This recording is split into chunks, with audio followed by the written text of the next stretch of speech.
Let's go back to the Madlanga Commission, where we understand Jeremy Michaels is briefing the media. So with that in mind, the Rule 3 is designed to ensure that when witnesses or when persons are implicated before the Commission, they have an opportunity to respond, either in writing or in testimony before the Commission under oath, both of those under oath, obviously. So to come now to your question regarding Advocate Johnson, she appeared before the Commission for 6 days running, and notwithstanding that, there are further allegations that have been made against Advocate Johnson, now the former head of IDAC, after she had testified, and you have witnessed that. So she will be served with a further Rule 3 notice to inform her that she has been implicated, and then she may or may not be called to come and testify. But the Rule 3 provides for either written responses or testimony. And of course, ultimately, it is the chairperson, Justice Madlanga, who decides on whether individuals are going to be called to testify. Apologies, Jeremy. Our viewers at SABC are just joining now. We just had a bit of technical difficulties there. I'd just like a repeat of the Fadil Adams scheduled appearance that is coming up for September. And then in light of Ramsami's latest testimony, have there been any security concerns surrounding this particular witness following that explosive testimony? Has that been communicated, and is the Madlanga Commission taking care of that? Okay, so firstly, Kenny, on the matter of Mr. Adams, I was saying earlier that Mr. Fadil Adams, I should clarify that we've had quite a number of queries in this regard, particularly because he had taken to social media and spoken at some length about, the proceedings at the Commission. So in light of that, we had received quite a number of queries, and we can now confirm that Mr. Adams, we first served him with a Rule 3 notice in October 2025, last year, and we have now confirmed that he will appear under subpoena before the Commission on the 11th of July. That's 2 Tuesdays from sorry, excuse me, the 11th of August, 2026. Jeremy Pule again from... Apologies, we didn't get to the last question about Ms. Ramsami, the second question. Apologies for that, yeah. So regarding Ms.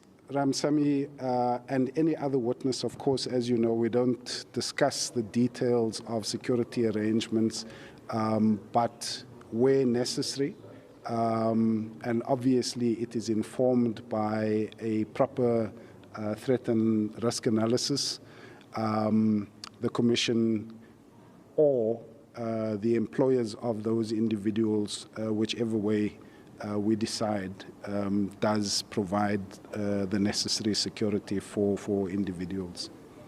Yeah, Puleli Chiti Jones from ENCA. The witness who just appeared asked for the Commission to investigate into his matter, given the fact that he intends to open a case against some IDAC investigators who, as he alleges, were on a witch hunt or ploy to plot against him. Is that something that, or a service that the Commission would offer? And two, it's clear that at some point one of the, or rather let me say the former IDAC boss, Andrea Johnson, misled the Commissioner testimony. What is the penalty thereof in terms of having lied under oath here? So on the matter of the witness who was just stood down, I wouldn't really want to comment on that because it has just arisen, and the evidence leaders and the commissioners will have to deal with that issue, so we can revisit that issue in days to come next week. Your second question again? In relation to lying under oath. Yes. Thanks. So, again, I wouldn't want to be specific about an individual.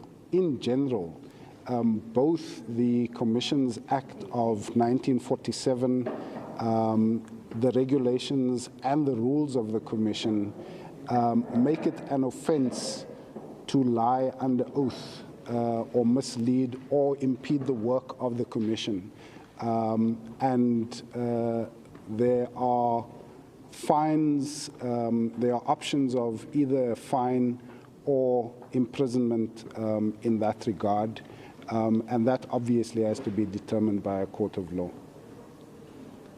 All right, sounds good. There you have it from the Commission spokesperson, that is Jeremy Michaels, who is confirming that on the 11th of August, Fadil Adams will appear before the Madlanga Commission as per the subpoena that has been issued out to him. And he has a number of questions to answer to with respect to the Section 27 referral affidavit, where he got these allegations, how he got these allegations, and how he sat on these confidential documents for quite some months before he started opening cases across the country, and then of course turned to IDAC, which is becoming a bit of a controversy here, because it seems that the Section 27 referral affidavit that Ms. Ramsamy and now Mr. Rapesu have seen is not the one that was flighted before the Commission, and it raises questions and as to whether or not the one flighted before the Commission, which was quite scant and failed to reach the pass mark test, if you could put it that way. And we saw Pariachi and Johnson also struggle to marry that referral affidavit with the Section 2813 authorization. One wonders whether or not that is the same affidavit that was placed before the court. And that means that if indeed that was the case, then essentially IDAC was allegedly taking cases to court on allegedly manufactured documents. We have seen Mr. Rapesu confirm in the main majority of the allegations stated by Ramsamy in the handling of what would become the Mukwele matter, in which we see was based off of that Section 27 referral affidavit. He states that when he got the first sight of that particular Section 27 referral affidavit, what featured prominently there is the political killings task team. And we know that the one that features before the Madlanga Commission doesn't make any mention of the PKTT. And it raises questions as to whether or not it is true that these particular individuals that provided the Commission with those documents were allegedly trying to hoodwink the Commission, or is this what was placed before the courts as well as the Madlanga Commission in light of the allegations that IDAC was allegedly manufacturing cases with a specific target, that is certain generals such as Lieutenant General Dumsani Khumalo and General Fani Masemola. We expect that Ramsamy will return on Tuesday to continue with her evidence, but in the main we do see that Rapesu has come and confirmed that the testimony shared by Johnson before the ad hoc committee was false. That's how he puts it before the Commission, and that confirms what Ramsamy has stated. He also highlights the flaws in the processes, which shifts the responsibility from them back to Johnson and Perumal, who seem to be the driving force behind this particular allegation or investigation under Project Diversion. He also confirms before the Commission that Project Diversion did indeed exist, and that there were a number of processes that were allegedly flouted in order to ensure that this particular matter goes forward. He then confirms the issue of Lushaba, which is the subpoenas into the bank accounts, and he states before the Commission under oath that he was very uncomfortable with going forward with the request when there was nothing in Fadil Adams' statement that confirmed whether or not there was the movement of funds in Lushaba's bank account. So it was something that was unlawful, according to Rapesu, and then he lists the consequences that would later follow, which is that he would face this never-ending investigation based off of allegations that he allegedly gave Nkabinde, that is Cedric Nkabinde, the chief of staff of Mkhunu at the time, information that IDAC was allegedly investigating him, and it's against that backdrop that he was charged, and subsequently he also finds himself outside of those cases that have raised much controversy before the Madlanga Commission, not only for IDAC officials that have since been suspended, but of course for the former IDAC head. It's become become more clear now that that Rule 3 notice that has since been issued to Advocate Andrea Johnson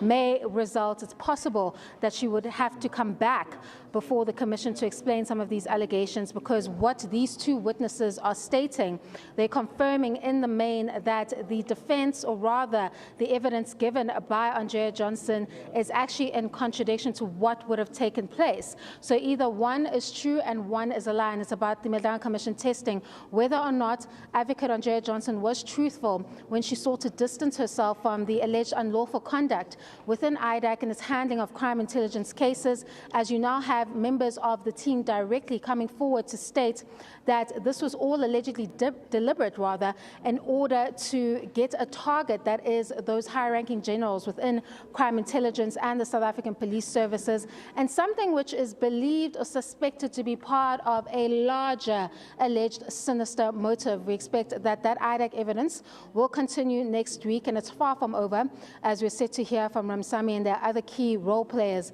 that will have to come to the Commission and explain what really these investigations were about, because at the very least what you see is that Section 27 referral affidavit was used to springboard IDAC into investigations, or whole investigations, that had nothing to do with their mandate and seemingly were geared to an alleged sinister motive.